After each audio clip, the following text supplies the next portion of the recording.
Sénéinfo International. Sénéinfo International.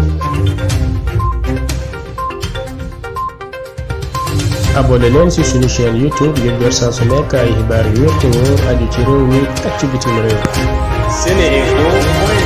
internet yi ñuy bàyyi xel ci seneinfo.net ak Seneinfo International ñu ngi leen di nuyu fas yéene leen defal tënkub xibaar tey mercredi di 29 décembre 2021 ñu tàmbale kook xibaaru biir réew mi.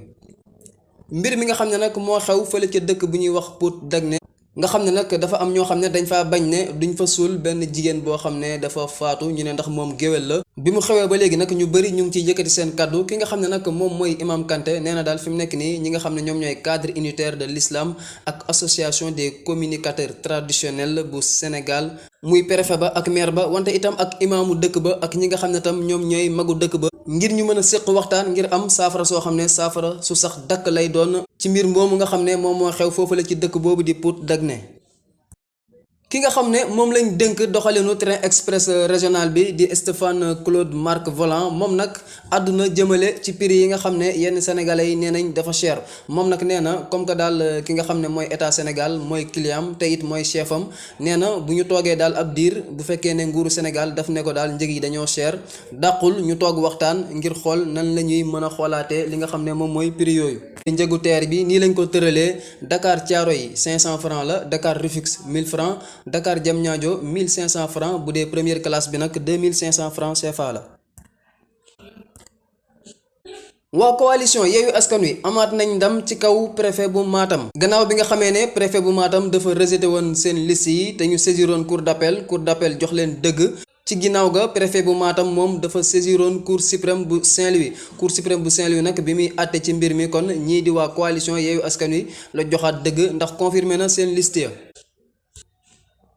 xibaaru Afrique dañ koy tàmbaleek Soudan foofu nag lu toll ci 38 personnes ñoo ñàkk seen bakkan ci ab mine boo xam ne dafa màbbu muy foofu nga xam ne dañ fay jeexee or buñ sukkandikoo nag ci compagnie minière nationale ba moom nee na foofu nga xam ne kon fa la jéye ji amee dafa nekkoon sax site boo xam ne site bu ñu abandonné la kenn liggéeyatu fa woon. mu ne nag ñooñu nga xam ne ñoom ñooy mineurs locaux yi muy ñoo ngi di jeex or bi dañoo dellu ci bërëb boobu nga xam ne kenn liggéeyeetu fa woon te sax loolu ñu ngi ko def gannaaw ba nga xamee ne policiers ya fa nekkoon di ko garder jóge nañ fa. mbir mi nag mu ngi xewee ci province bu ñuy wax Kordofan occidental ci village bu ñuy wax Foudia nekk ci 700 kilomètres digganteem ak capitale ba di Khartoum. ca Guinée nag ka nga xam ne moom mooy président transition ba di Mamadi Doumbouya moom nag dafa yóbbu retraite lu toll ci 41 magistrats bokk na ci magistrat yooyu nga xam ne yóbbu na leen retraite Mamadou Sami Silla mi nga xam ne moom moo nekkoon président bu cour suprême ba wante itam magistrat bi nga xam ne moom moo jiite woon audience investiture bu colonel Mamadi Doumbouya en tant que président.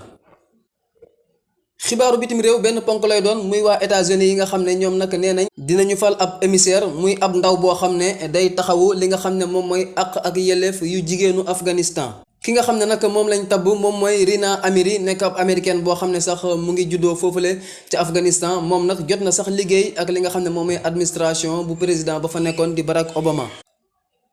dañ koy jeexalee xibaar sport gaynde Sénégal nag yi nga xam ne fi mu nekk nii ñu ngi waajal Coupe d'Afrique ñoom nag tàmbali nañ seen entraînement ñu war ko wéyal nag fii ba le 3 janvier ci date boobu sax la leen président Macky Sall war a jébbal drapeau national bi le 4 janvier nag la ñu war a jóge fii ci Sénégal dem foofule ca Cameroun. gaynde Sénégal nag nga xam ne ñu ngi ci groupe B war nañ amal seen match bu njëkk contre Zimbabwe le 10 janvier bu 13h jotee lii la ñu indi tey ci ay xibaar rafet seen taw lu ñu jox daje ëllëg jaa ngeen jëf.